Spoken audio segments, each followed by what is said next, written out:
Everyone, my name is Megha Balani and welcome to all of you. तो बच्चों, आज हम करने जा रहे हैं झारखंड बोर्ड का सब्जेक्टिव। इससे पहले हमने ऑब्जेक्टिव किया था, आज हम सब्जेक्टिव करेंगे और देखेंगे कि किस तरह से सब्जेक्टिव आते हैं और हमें उन्हें कैसे लिखना है, कैसे करना है। बहुत ही सिंपल है, बहुत ईजी है, आराम से आप 100 आउट ऑफ 100 लेकर आ सकते हैं। मतलब इतना ज़्यादा ईजी है।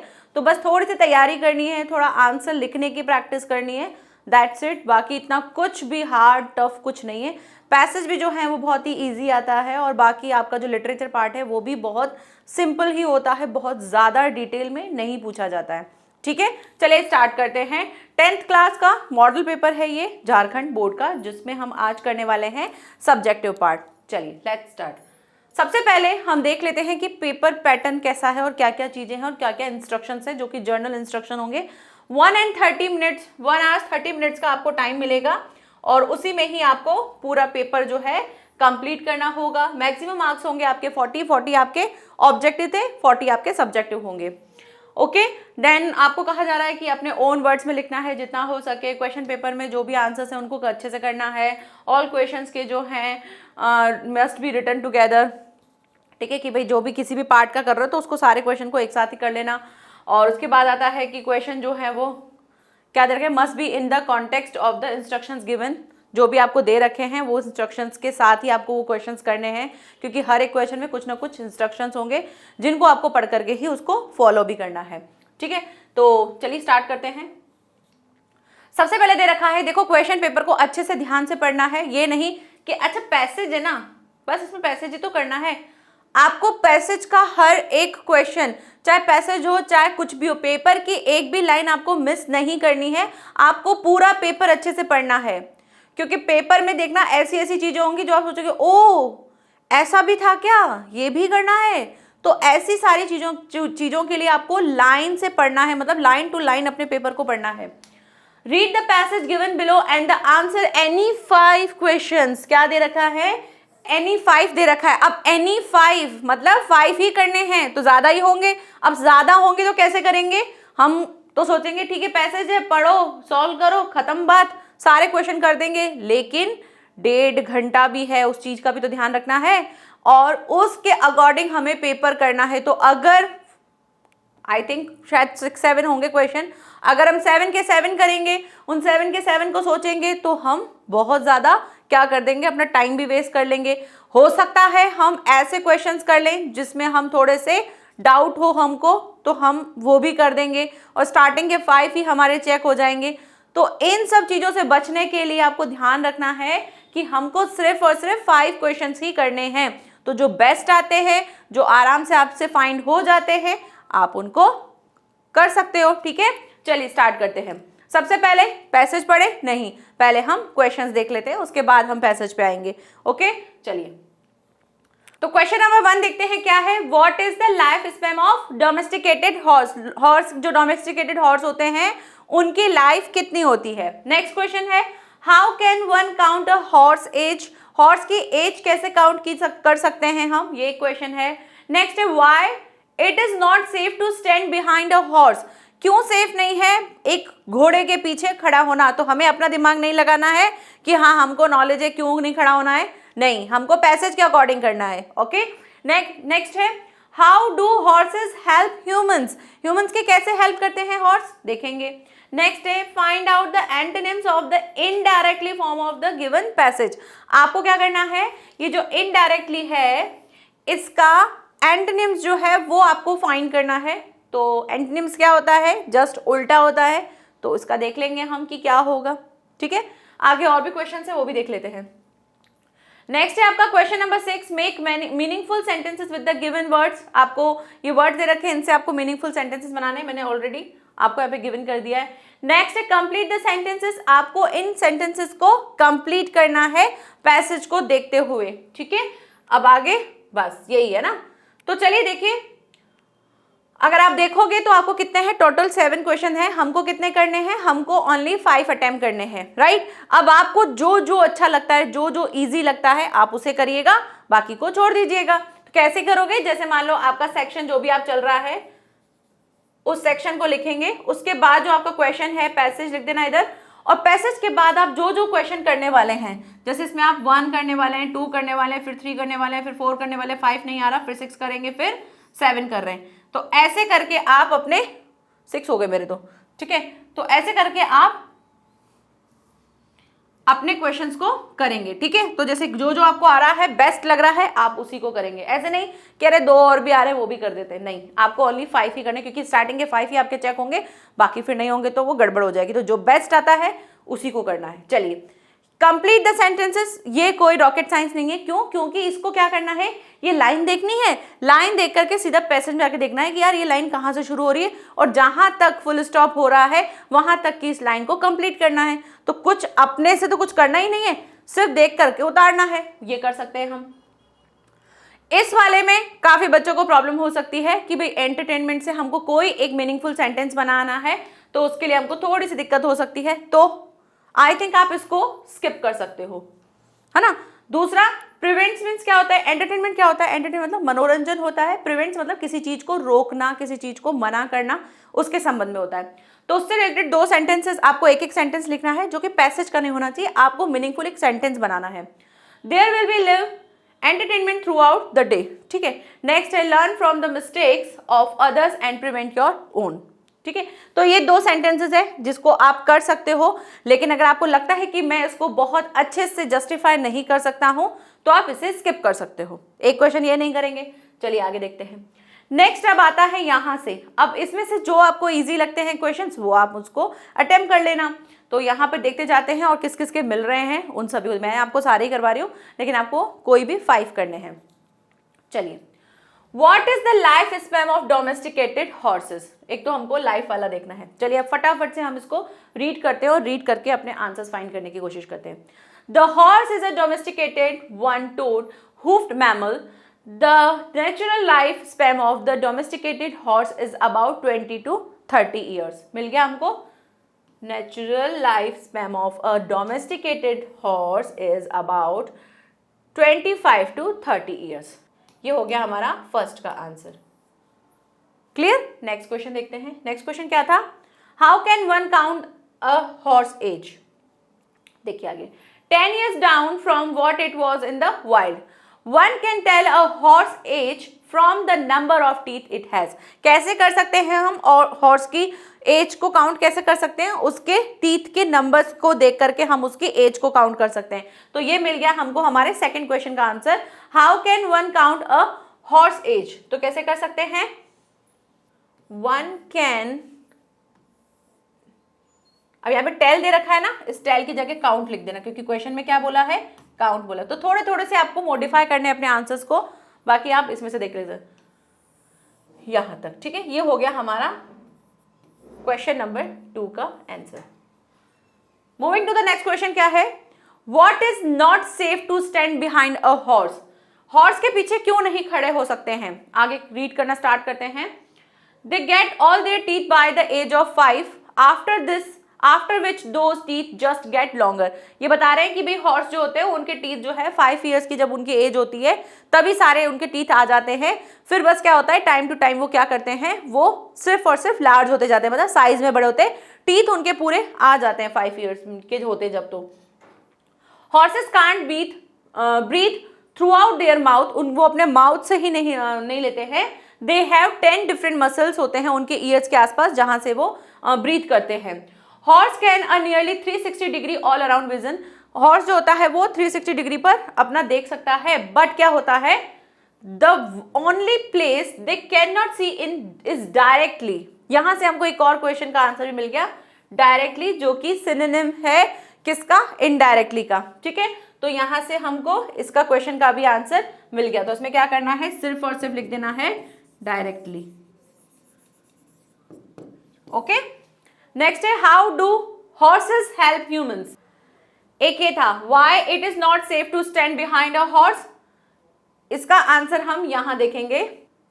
इसका आंसर देखो ये रहा, the only place they cannot see is directly behind or right in front of them, therefore it is unsafe to stand behind a horse।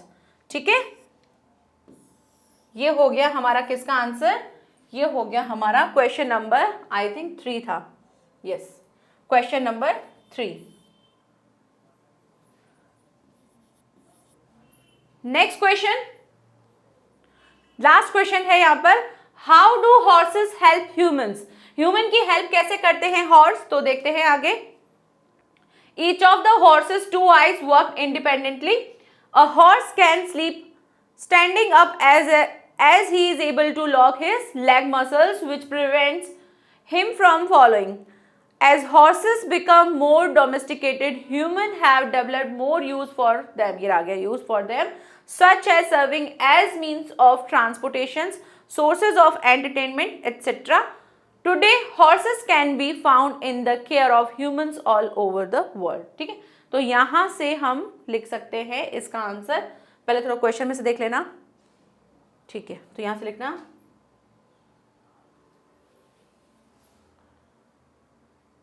as horses become more domesticated, humans have developed more uses for them such as serving as means of transportation, source of entertainment, etc. तो ये हो जाएगा हमारे question number 4 का answer, right. और 5 का हमने already बता दिया, ये है नंबर 5 का क्वेश्चन। 6 हम कर चुके हैं और 7 मैंने अभी आपको बता दूंगी 7 का क्या है। देखो 7 क्या दे रखा है हमको, 7 दे रखा है the horse is domesticated, horse जो होते हैं वो डोमेस्टिकेटेड होते हैं। अब इसके आगे की लाइन हमको कंप्लीट करनी है, तो देखिए द हॉर्स इज डोमेस्टिकेटेड, ये रहा, ये फर्स्ट लाइन आपको यहां तक तो लिखी हुई है, आपको यहां से लेकर के पूरी लाइन उस फिल इन द ब्लैंक्स जो दे रखा है, जो गैप दे रखा है, उसमें आपको लिखनी है, ठीक है। ये है हमारे 7 का 1। क्लियर, आगे बढ़ते हैं, नेक्स्ट देखते हैं। नेक्स्ट है one can tell a horse's as.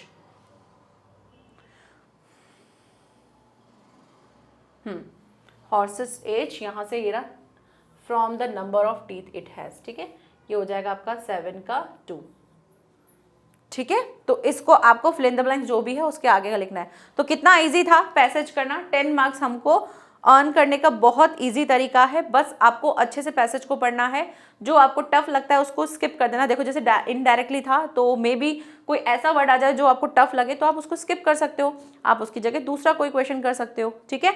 और जैसे आपने अभी देखा कि जो सेंटेंसेस बनाने हैं वो अगर आपको लगता है कि मैं अच्छे से जस्टिफाई नहीं कर सकता हूँ, सेंटेंस को नहीं बना सकते हैं, तो आप उसे छोड़ सकते हो। तो कोई भी 5 आपको करने हैं। चलिए बढ़ते हैं आगे हमारे नेक्स्ट सेक्शन की ओर। नेक्स्ट सेक्शन क्या है आपका, राइटिंग सेक्शन है, ठीक है। राइटिंग सेक्शन में भी क्वेश्चन को ध्यान से पढ़ना है, ध्यान से पढ़ करके फिर ही आपको क्वेश्चन को करना है। Attempt any 2 in about 80 to 100 words, आपको कोई भी 2 अटेम्प्ट करने हैं, ठीक है। और क्वेश्चन नंबर, अब देखो ब्रैकेट, क्वेश्चन ध्यान से पढ़ोगे तो बहुत सेफ रहोगे। अगर क्वेश्चन ध्यान से नहीं पढ़ा, क्योंकि यहाँ पे क्वेश्चन थोड़े से घुमा के हैं, ये करना है, इसमें से ये करना कंपलसरी है, इस तरह की चीजें हैं, ठीक है। वैसे पैसेज हम कभी भी देखते हैं तो पैसेज में कभी भी ऐसा नहीं होता है कि कहा जाता है कि इतने ही क्वेश्चन करने हैं, मोस्टली हमको सारे ही क्वेश्चंस करने होते हैं पैसेज में, बट यहाँ पे ऐसा था कि कोई 5 करने हैं। सेम यहाँ पे देखो क्या है, यहाँ पे बोला है 2 क्वेश्चंस करने हैं आपको, और उन दोनों क्वेश्चंस में से उन्होंने ये एक पर्टिकुलर एक लाइन दे दी है, क्या कहा है कि क्वेश्चन 10 इज कंपलसरी। आपको क्वेश्चन नंबर जो 10 है ना, वो तो कंपलसरी करना है। दैट मीन्स कि यहां पर कितने क्वेश्चन है, एक है क्वेश्चन नंबर 8, एक है क्वेश्चन नंबर 9, एक है क्वेश्चन नंबर 10।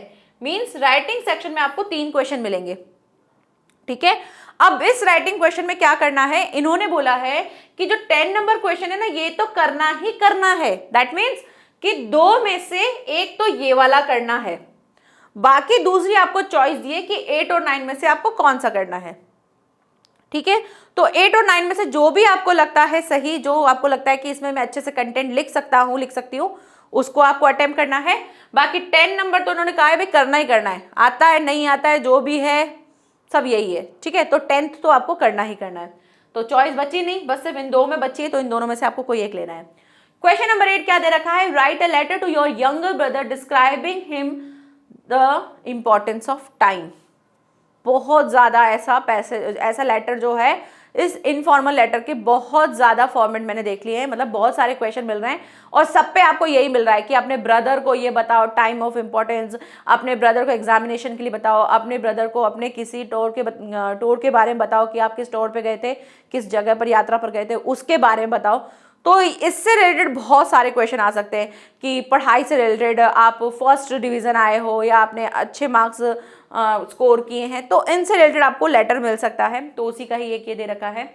क्या करना है, सबसे पहले आपको एड्रेस लिखना है। डियर रोहन, डेट लिख दिया, लाइन छोड़नी है इनके बीच में। We all are fine here and I same for you. There is a new beginning for your hostel and college. Now that you are older with this books, I wanted to tell you about the importance of time. अब मैं तुम्हें क्या बता रहा हूं, समय की value बता रहा हूं। Time is so important in our lives. Not wasting it when it comes, we will never come back. मतलब अगर टाइम चला जाता है तो हम वापस को नहीं लेकर आ सकते हैं। Have a good education and get good grades and devote your time to good work and study. अपना टाइम जो है वो अच्छे अच्छे कामों में दो, पढ़ाई में दो, इन सब चीज़ों में दो। If you want to be successful in your life, learn to use time well and be focused on your studies. अगर तुम लाइफ में सक्सेस होना चाहते हो तो अपने टाइम को फोकस करो, अपनी स्टडी पे फोकस करो। Just remember the sacrifices and hard work of our parents. सिर्फ और सिर्फ ये याद रखो कि कितना हमने त्याग दिया है, कितना मम्मी पापा ने तुम्हारी पढ़ाई के पीछे हार्डवर्क किया है, तो उस चीज का हमेशा ध्यान रखना। And how they manage to pay our fees, कैसे वो हमारी फीस देते हैं, किस तरह से करते हैं, and other expenses.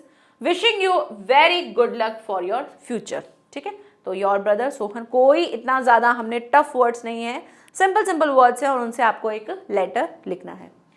Next question है क्वेश्चन नंबर 9। क्वेश्चन नंबर 9 क्या है, अब 8 और 9 में से कोई एक करना है, तो एक आपको लेटर मिलेगा, एक आपको एप्लीकेशन मिलेगी। दोनों में से आपको जो इजी लगता है आप उसे करेंगे। Write an application to the headmaster of your school asking him to make more book available in the school library.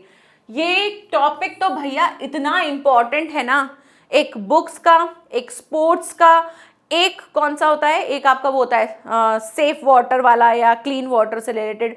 तो इससे रिलेटेड आपको क्वेश्चन ऐसा मतलब लेटर जो है वो सब्जेक्ट आपको मिल सकता है, एप्लीकेशन मिल सकती है। तो आप जो पूछते हैं इंपॉर्टेंट कौन सा एप्लीकेशन लेटर करें, तो ये एप्लीकेशन वैसी ही इंपॉर्टेंट, और इसमें ही आप जैसे बुक्स का देख लो, स्पोर्ट्स का देख सकते हो, या कोई अदर चीज़ें हैं उसके लिए हो सकता है, टीचर के रिक्वायरमेंट के लिए हो सकता है। तो जो भी हो, बस आपको थोड़े से चेंजेस करने होते हैं, बट बाकी सारा फॉर्मेट इसी तरह से होता है। टू द प्रिंसिपल या हेडमास्टर लिख सकते हो, प्रिंसिपल लिखना ज़्यादा सही है।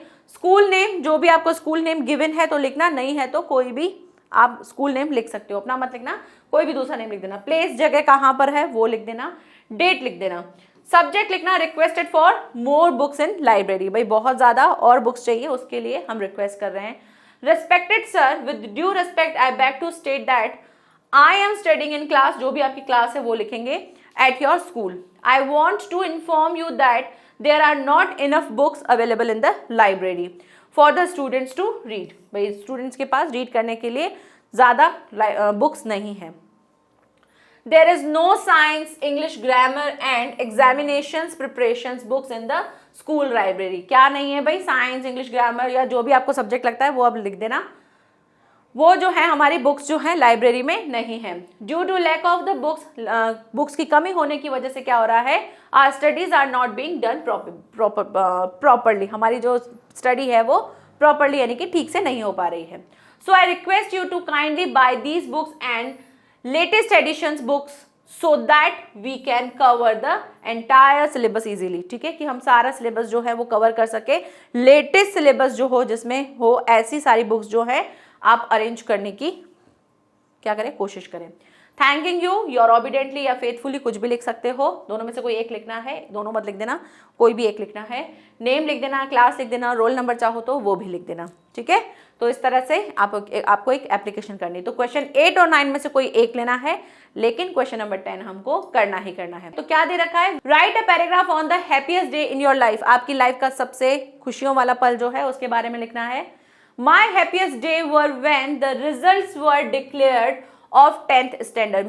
मेरी लाइफ का जो सबसे खुशियों वाला जो दिन थे वो कौन से थे, कि जब जो है मेरा 10th का रिजल्ट डिक्लेयर हुआ था।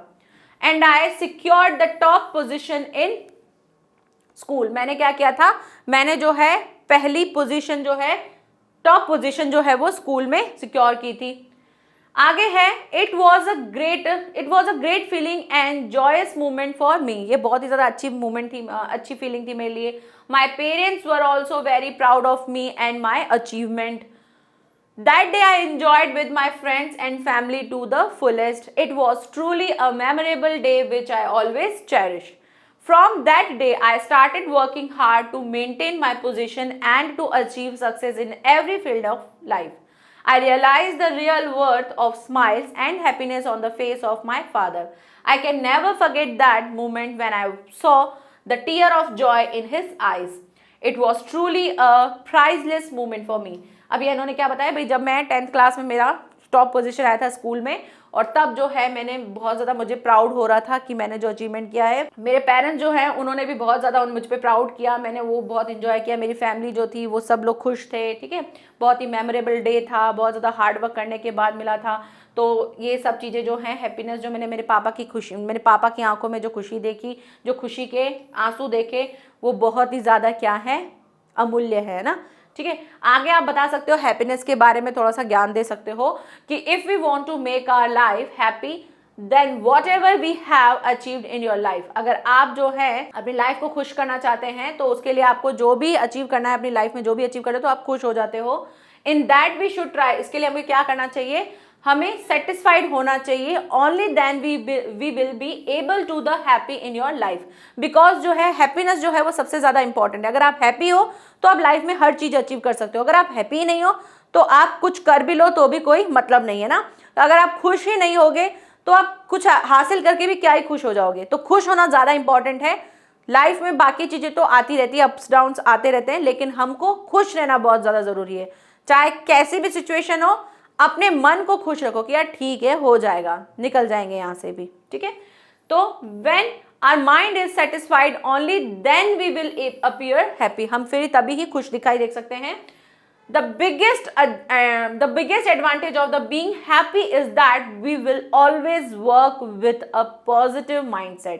हम कब हो सकते हैं खुश, जब हम एक पॉजिटिव माइंडसेट के साथ कोई चीज कर रहे हैं। तो अब देखो, हार्डवर्क तो तुम भी कर रहे हो, हार्डवर्क कोई और भी कर रहा है। एक कर रहा है बिल्कुल कैसे, नेगेटिव थॉट्स में कि मुझे तो करना है, इसको पीछे ही करना है। तो वो अगर अचीव कर भी लेगा ना सक्सेस, तो भी वो खुश नहीं रहेगा। लेकिन अगर एक पॉजिटिव माइंडसेट के साथ अगर आप कोई काम कर रहे हैं तो उसका मजा ही कुछ और होता है। फिर चाहे आप लॉस भी हो जाए, आप सक्सेस ना भी हो, तो भी आप खुश रहते हैं, क्योंकि आपने एक पॉजिटिव चीज के साथ उस चीज को किया। क्योंकि पॉजिटिव है तो अगर मिस भी हो गया, नहीं कर पाए वो काम, तो भी कोई इतना ज्यादा मलाल नहीं होता। लेकिन अगर आप नेगेटिव थॉट से कर रहे हो और नहीं हुए, तो फिर हम और ज्यादा नेगेटिव हो जाते हैं, फिर उसके चक्कर में हम और गलत काम करते हैं। तो यही चीज उन्होंने एक मैसेज के थ्रू बताया है, ठीक है। And we will never allow negative energy to flow inside us. और हमको क्या करना चाहिए, कभी भी नेगेटिव जो चीजें हैं उन एनर्जी को हमें अपने अंदर नहीं चलने देना चाहिए, ठीक है। तो एक छोटा सा हमको पैराग्राफ लिखना है किसके ऊपर, जो भी आपको टॉपिक दिया गया है। चलिए बढ़ते हैं आगे। नेक्स्ट क्या है, ग्रामर सेक्शन है, जो कि हमारा थर्ड सेक्शन है। तो आपको ऐसे ही करना है, जो भी सेक्शन आप कर रहे हो उस सेक्शन को पूरा कंप्लीट करके फिर ही नेक्स्ट सेक्शन पर स्विच करना। ऐसे मत कर देना एक सेक्शन में दूसरा सेक्शन लिख दो, ये गलती मत करना। इससे आपके मार्क्स भी कटेंगे और सामने वाले को समझ भी नहीं आएगी आपने कैसे किया है, ठीक है। तो इसलिए आप बिल्कुल क्लियर कट अपने आंसर्स को लिखिएगा। सेक्शन जो चल रहा है उस सेक्शन में करो, कोई नहीं आता है तो स्पेस छोड़ दो, आगे बढ़ जाओ, बाद में देख लेना उसको करने के लिए। लेकिन ऐसे एक दूसरे में मिक्स नहीं करना है कि यार पहले ग्रामर का ये क्वेश्चन आ रहा है, पैसेज का वो वाला आ रहा है तो उसको कर दे, नहीं, सेक्शन वाइज चलते रहना। क्लियर, आगे बढ़ते हैं। Fill in the blanks with the suitable modal given below. आपको कोई जो मॉडल दे रखी है, यहाँ पे आपको ब्रैकेट में भी दे रखी है, और उनको आपको जो आपको सही लगता है, सूटेबल लगता है, उसके अकॉर्डिंग करना है। बहुत ईजी है, आपको मॉडल्स भी दे रखी हैं, सिर्फ उनको यूज करके लिखना ही तो है, बहुत ईजी है, ठीक है। दूसरा एक और क्वेश्चन भी पढ़ ही लेते हैं। Transform the following sentences as directed. आपको कुछ दे रखे हैं, उनको आपको ट्रांसफॉर्म करना है, यानी कि चेंज करना है। तो कुछ कुछ चेंजेस अब में करने हैं, उनको देखना है। चलिए क्वेश्चन नंबर 11 देखते हैं। तो आपको मॉडल वर्ब्स दे रखी हैं, बस क्वेश्चंस को करना शुरू करते हैं। My sister dash dance when she was 5। क्या कह रहे हैं कि मेरी सिस्टर डांस करती थी जब वो कितनी थी, 5 साल की थी, है ना, जब 5 की थी तब डांस करती थी। तो जब हम पास्ट के बारे में किसी चीज को बताते थे तब हम किसको यूज करते हैं, अगर आपने मॉडल वाला जो लेक्चर है उसे अगर अच्छे से देखा होगा तो वहां पर हमने ऐसे बहुत सारे एग्जाम्पल्स लिए हुए हैं। तो यहां से आ जाता है क्या, कुड। ठीक है, जब हम कोई चीज अपनी एबिलिटी की बात करते हैं तो वहां पर हम कैन को यूज करते हैं, लेकिन यहाँ पर पास्ट के बारे में बात की जा रही है कि जब 5 की थी तब डांस करती थी, तो यहां से आ जाएगा कुड। नेक्स्ट है डैश गॉड ब्लेस यू। ये तो भाई हमको सबको पता है, इसमें तो बताने की जरूरत ही नहीं है, मे गॉड ब्लेस यू हो जाएगा। Aman worked hard so that he might pass. अब यहाँ पे दे रखा है माइट, तो यस यही लगेगा। और वैसे अगर हम उसकी बात करें कि हम किस सेंस में कर रहे हैं, तो माइट को हम तब यूज करते हैं जब हमें किसी चीज की पॉसिबिलिटी बहुत कम होती है, मतलब ना के बराबर होती है, तब हम माइट को यूज करते हैं। यानी अंदर से हमें पता होता है कि यार इस चीज के लिए तो नहीं ही होने वाला है, तब हम माइट को यूज करते हैं। यानी जिसके चांसेस बहुत ज्यादा कम होते हैं उसे हम माइट के लिए यूज करते हैं। और यहाँ पे क्या है, यहाँ पे यही कहा है कि अगर अमन वर्क हार्ड करेगा, हार्ड वर्क करेगा तो ही पास होगा। तो इसी चीज की चांसेस है कि करेगा तो ऐसा हो सकता है, ऐसा करेगा या ऐसा किया होता तो ये होता। सो यहाँ पे माइट आ जाएगा। ठीक है, तो माइट हम किस सेंस में यूज करते हैं, जब बहुत ज्यादा चांसेस जिसके नहीं जैसे हों तब। अब आगे बात करते हैं, ट्रांसफॉर्म करना है। तो फर्स्ट क्या दे रखा है, Anita is too lazy to write. तो यहां पर आपको रिमूव करना है इस टू को। तो इस टू को रिमूव करने के लिए आप क्या करेंगे, जब हम टू को रिमूव करते हैं तो उसकी जगह हम लगाते हैं हमारा सो दैट। ठीक है, सो दैट को हम यूज करते हैं। अब आप जब इसको रिमूव करोगे तो उसमें क्या दे रखा है, अनीता जो है बहुत लेजी है लिखने में, तो इसको हम बनाएंगे कैसे, इसको हम बना देते हैं यहां, अनीता इज सो लेजी। क्यों, क्योंकि सो दैट में हम यहां पर क्या लगाते हैं, हमारे यहाँ पे एक एडजेक्टिव आता है और ये चीज बिल्कुल जस्टिफाई कर रहा है। अनीता इज सो, टू की जगह हमने क्या लिख दिया, सो, और लेजी ये एक हमारे लिए क्या एडजेक्टिव है। तो अनीता इज सो लेजी। ठीक है, अब हमको दैट को यूज करना है क्योंकि ये सो जो भी एडजेक्टिव है वो फिर आपका दैट आता है। तो Anita is so lazy that, that के बाद क्या है, अनीता है ना, तो अनीता के लिए हम शी लिखेंगे, दैट शी कैन नॉट। ये हमारे लिए इस तरह से यूज करना होता है हमको। ठीक है, Anita is so lazy that she can not right, ये टू भी हट जाएगा। ठीक है, तो यहां से ये वाला बनेगा। कैसे बना, टू को हटाएंगे और टू इन दोनों कॉम्बिनेशन को जब हटाते हैं तो हम इसके लिए क्या लगाते हैं, सो दैट लगाते हैं। और सो दैट लगाने के बाद ये जो राइट है इसके लिए हम क्या लिख देते हैं हमेशा, अगर ही है तो ही लिख देना, शी है तो शी लिख देना, इट है तो इट लिख देना, फिर उसके बाद कैन नॉट लगा करके आपके बाकी की जो वर्ब है उसको लिखा, क्योंकि इसमें से हम ये टू हटाएंगे फिर हम इस राइट को लिख देंगे। Clear. Next, who is not afraid of death. कौन जो है डेथ से नहीं डरता है। तो यहां पर आपको एक असर्टिव यानी कि सिंपल सेंटेंस में बनाना है। सिंपल सेंटेंस में बनाने के लिए देखो दिक्कत क्या आएगी यहाँ पर, हु इज नॉट। अब हु दे रखा है यानी यहां पर हमारे पास सब्जेक्ट ही नहीं है। तो जब सब्जेक्ट ही नहीं है तो क्या लिखें, तो सब्जेक्ट नहीं है तो उसके लिए हमको कोई ना कोई दूसरा सब्जेक्ट लगाना पड़ेगा। अब यहाँ पे क्वेश्चन कर रहे हैं कि कौन डेथ से नहीं डरता है, तो एवरीवन, एवरीवन ही होगा। तो यहां लिख देंगे एवरीवन। अब हमें इसको नेगेटिव में नहीं रखना है, पॉजिटिव में करना है। Everyone is afraid of death, इस तरह से हम लिख देंगे।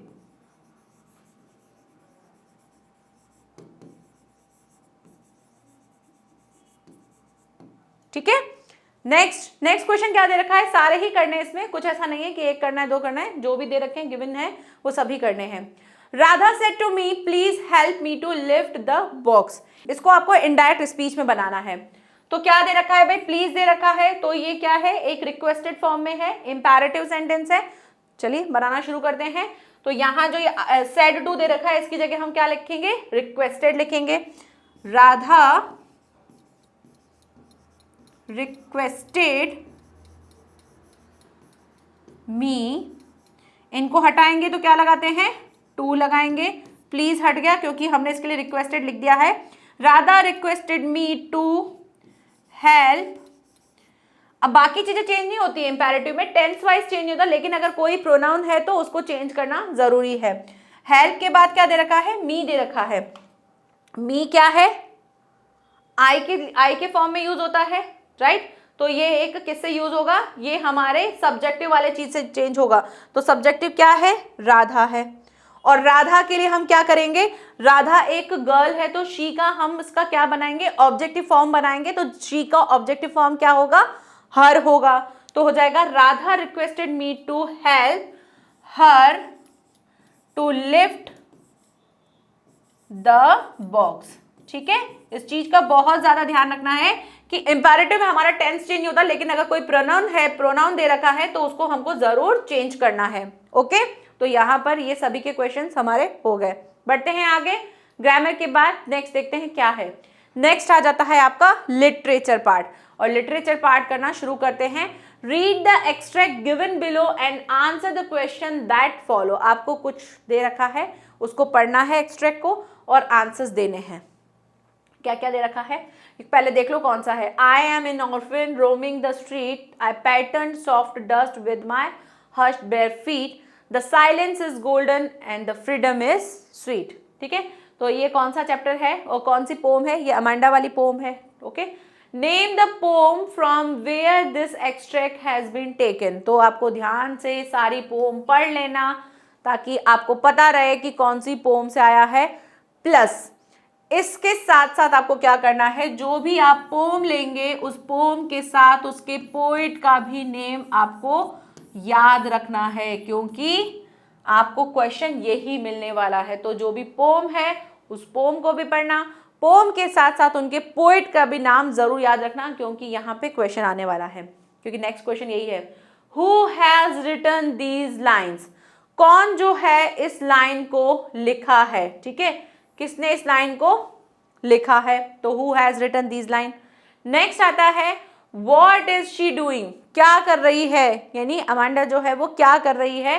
तो उसके लिए हमको इसमें से ही अपना आंसर बना के लिखना है। क्लियर, चलिए तो देखो फर्स्ट क्वेश्चन क्या है, name the poem from where this extract has been taken. तो लिख देना अमांडा। ठीक है, फर्स्ट का क्वेश्चन का आंसर ये हो गया। Who has written these lines, तो who की जगह पे आंसर लिख देना। कौन है, इसके हैं रॉबिन कैलन। ठीक है, रॉबिन कैलन। रॉबिन कैलन हैज रिटन दीज लाइन्स, यहाँ पे फुल स्टॉप लगा देना, इस तरह से आंसर लिख देना। नेक्स्ट क्वेश्चन है व्हाट इज शी डूइंग, वो क्या कर रही है। तो भाई क्या कर रही है, पैसेज में से लिखना शुरू करते हैं। वो कर रही है भाई, घूम रही है स्ट्रीट्स में, पैटर्न बना रही है ना अपने नंगे पैरों से। तो बस ये लिख दो, she is roaming around the street। ठीक है, and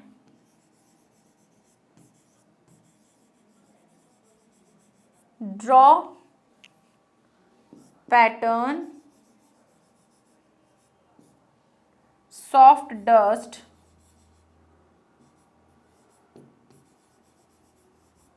with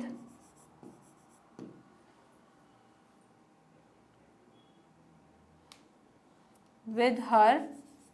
अब देखो माय की जगह क्या लिखा हमने, हर। ठीक है, with her hushed bare feet। Okay, इस तरह से हमको आंसर को लिखना है। क्लियर, चलिए आगे बढ़े। ये था हमारा एक एक्सट्रैक्ट। नेक्स्ट देखते हैं। नेक्स्ट है attempt any two word limit 40 to 50 words. 40 to 50 words करना है और कोई भी दो आपको अटेम्प्ट करने हैं। ठीक है, फर्स्ट दे रखा है why was Lencho angry. Very simple question. Lencho was single minded and his immense faith in God made him think that God would give him the 100 peso he had asked for God। ठीक है, अब ये जो ask उसने God से जो पूछा था, on seeing that he had only received only 70 pesos and he thought that the employees of the post office had stolen the rest of money. और उसके बाद देख देना this made Lencho angry, इस वजह से लेंचो जो है वो angry हो गया. Next question, how is Venda seen as different by the other girls? क्यों वो दूसरों से अलग दिखती थी? because she has only one blue faded dress. Okay और बाकी वो बोंगिन हाइट से आती थी, उसके जो फीट होते थे वो ड्राई हो रखे होते थे मड के साथ. तो ये सारी चीजें आप लिख सकते हो. Venda was different from the other children. She did not have any friends. She came to school alone and went back home alone. She always wore a faded blue dress and which didn't fit her. Probably उसको पूरे अच्छी तरह से वो fit भी नहीं होती थी, properly fit होती नहीं थी. Unlike the other children, she did not talk to anybody. वो किसी से भी बात, जैसे दूसरे लोग बच्चे बात करते थे वैसे वो किसी और से बात नहीं करती थी, चुपचाप अपनी सीट पे बैठी रहती थी. नेक्स्ट क्वेश्चन है, what was Valli's favourite pastime? Very important question, so many times जो है ये हम देख चुके हैं. Valli's favourite pastime was to stand in the front of doorway of her house and watch the happenings on the street. जो भी गली में हो रहा है वो सारी चीज देखती थी. It was so because she had no playmates on her own age around there. Moreover, the streets outside was the full of the hustle and the bustle and the offered her new experiences. उसको बहुत अच्छे experiences मिल रहे थे और यही चीज उसके साथ हो रही थी. नेक्स्ट है क्वेश्चन नंबर 17. अभी तक क्या बोला है? 2 अटेम्प्ट करने हैं. अभी तक हम 3 क्वेश्चंस देख चुके हैं. Why does the poet want to turn and the live with animals? क्यों जो है पोइट जाना चाहता है, एनिमल के साथ रहना चाहता है? वेरी इंपॉर्टेंट क्वेश्चन, ये भी 1-2 मॉडल पेपर में रिपीट हो चुका है.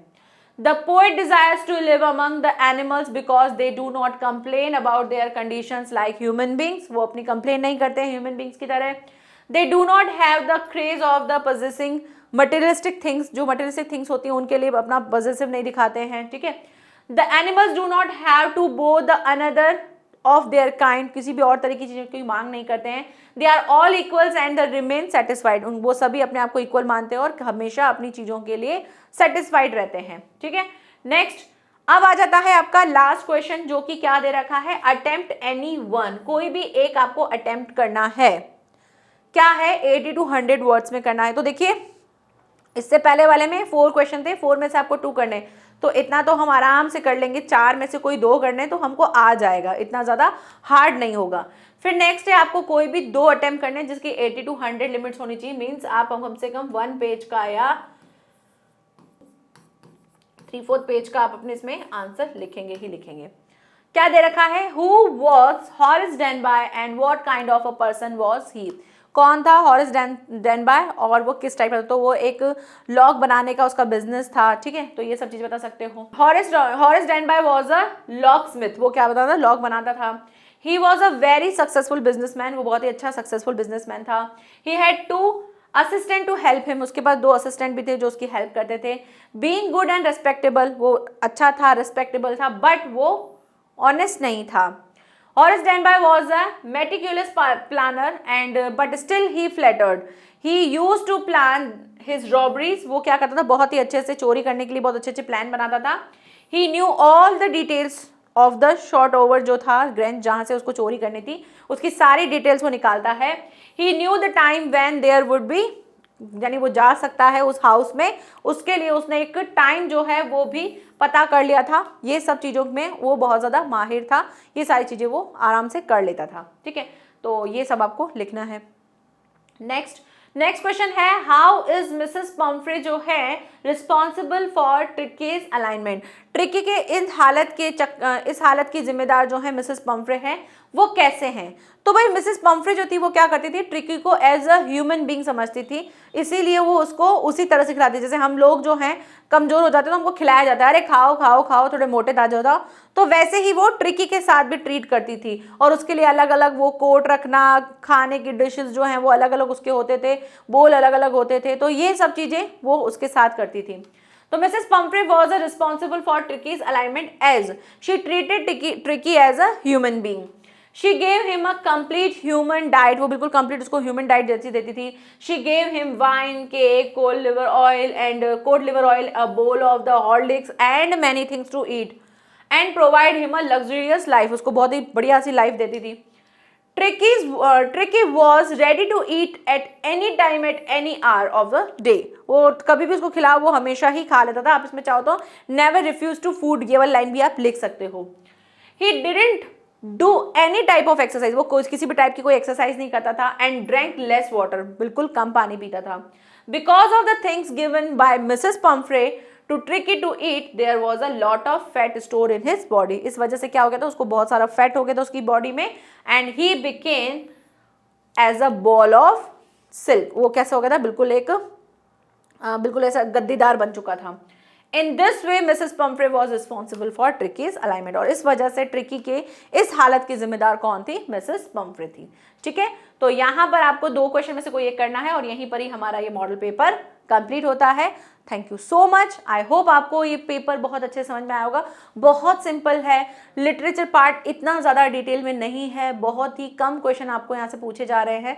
तो आपको बस अच्छे से पेपर में आंसर्स लिखने की प्रैक्टिस करनी है, लेटर और एप्लीकेशन को अच्छे से करने की प्रैक्टिस करनी, पैराग्राफ हमको कैसे लिखना है उस चीज़ की आपको अच्छे से प्रैक्टिस करनी है, और आप 100 आउट ऑफ 100 आराम से ला सकते हैं। 90 की लाइन में तो ला ही सकते हैं। ठीक है, so best of luck, thank you so much, bye bye and take care.